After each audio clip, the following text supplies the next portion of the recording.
afternoon. My name is Symorah Johnson, and this is my pathway to becoming a physician anesthesiologist. This year, I'm competing in the career preparation event, and I am in association with West Point High School's multi-year JAG program. So what is an anesthesiologist? An anesthesiologist is actually a perioperative surgeon, meaning they specialize in the administration of anesthesia, pain management, and the conscious levels of the patient. What intrigued me? I've always been obsessed with the functions of the body since I was a pupil. It was very intriguing to me how the brain would send signals to different parts of the body to alert it that something was wrong. Helping people, anatomical functions of the body, and the functions of the internal organs are all passions of mine, and medicine is all of those in one.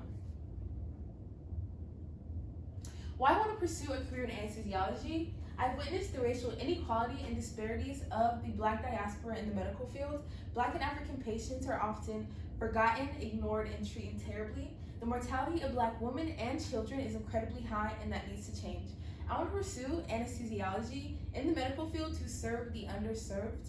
I want to bring change to the community and bring more Black and female representation into the medical field. The importance of representation is incredibly significant, and I want to be the one to reverse the decreasing birth rate of Black children and the one to inspire Black youth to want to be in my position.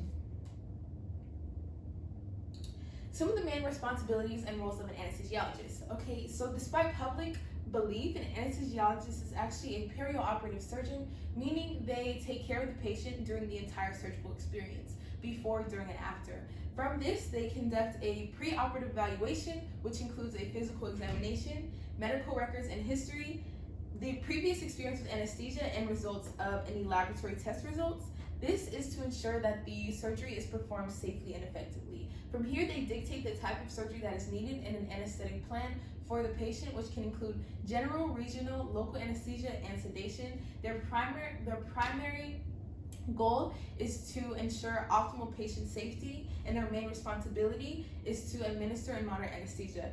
Through this, you can see in the operating room, they manage and treat critical life functions of the body, such as their heart rate, body temperature, blood pressure, breathing, and the body fluid balance.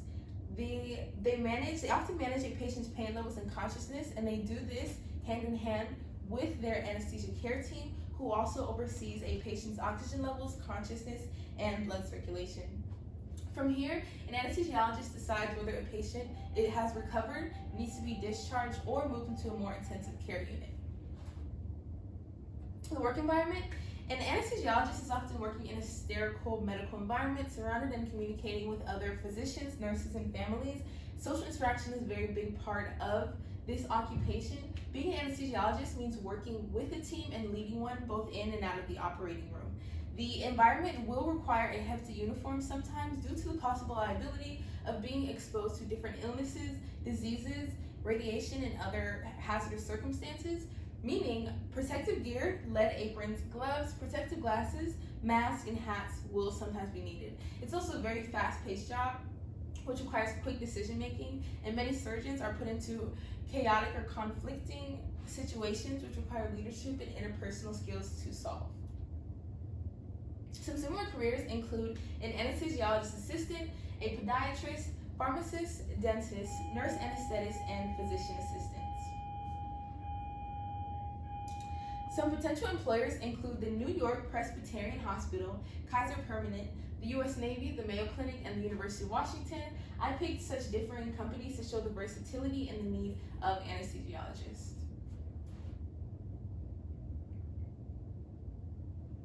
Some higher education. So an academic career for an anesthesiologist usually starts with a 4-year undergraduate bachelor's degree, with most students majoring in either pre-med or science. In order for them to move on to medical school, students will need to pass their MCAT, which is a medical college admission test.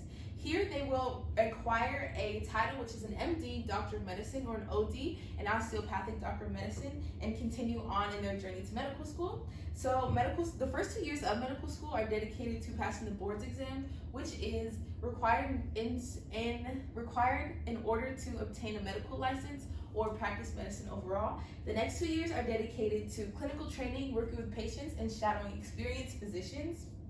From here, they follow a 4-year residency program, which in order to be admitted, students will need multiple letters of recommendation, excellent test scores, and an outstanding performance in training. They then take their final exams and move on to officially become a licensed anesthesiologist with 1 year in a fellowship or 2 in a private practice. Some work experience. So it usually takes about 12 to 14 years to become a licensed anesthesiologist. Overall, there are 4 undergraduate study, 4 medical school, and 4 years of residency. But as long as one meets the requirements of training with additional fellowships and residency, it serves as work experience. 100 to 150 hours is also ideal for med school. Some on-the-job training. So the 4 years of medical school overall serves as job training. During schooling, students will obtain a variety of experiences, which include shadowing a physician, becoming a CNA, working as a medical scribe, becoming a medical volunteer, working at a hospice, and a variety of other things. Some certifications. So before they can even practice, anesthesiologists must obtain a board license and also an ABA, which is the American Board of Anesthesiology. This certification requires 1 year of an internship with a fellowship, experience in a private practice, and the completion of 3 exams. The American Board of Physician Specialties, ABPS, is also another certification, which requires both a written and oral exam. According to the bestschools.org, they must maintain a valid certification with the ABA. Anesthesiologists must earn 125 continuing medical education credits by the end of their 5th year, and another 125 by the end of their 10th.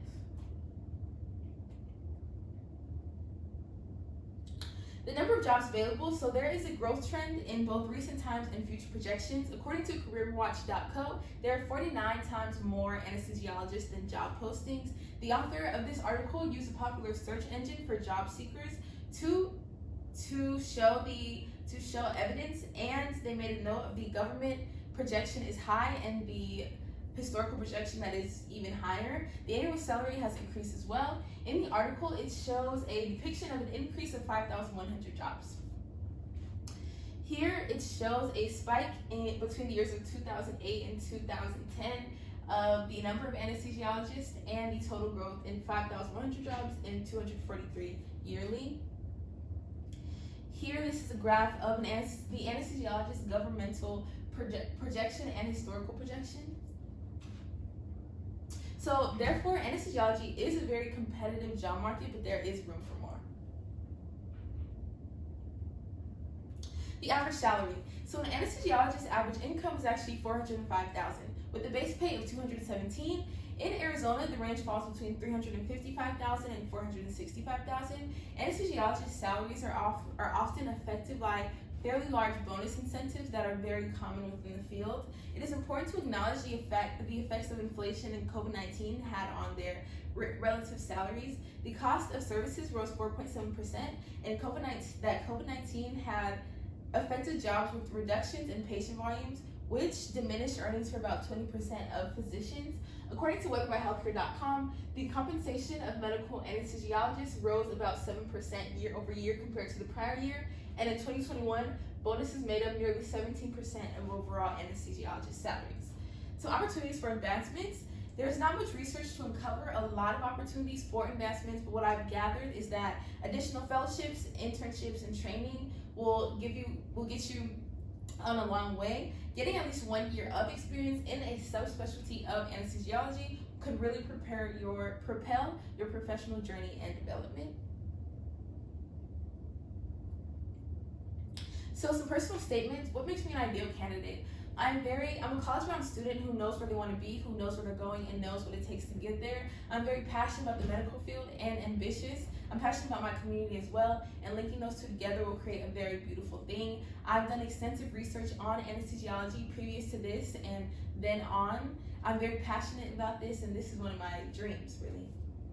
How can the NCA help me reach my goal? I believe that my ambition mixed with their resources can really propel my professional development as I go on in life and my career path.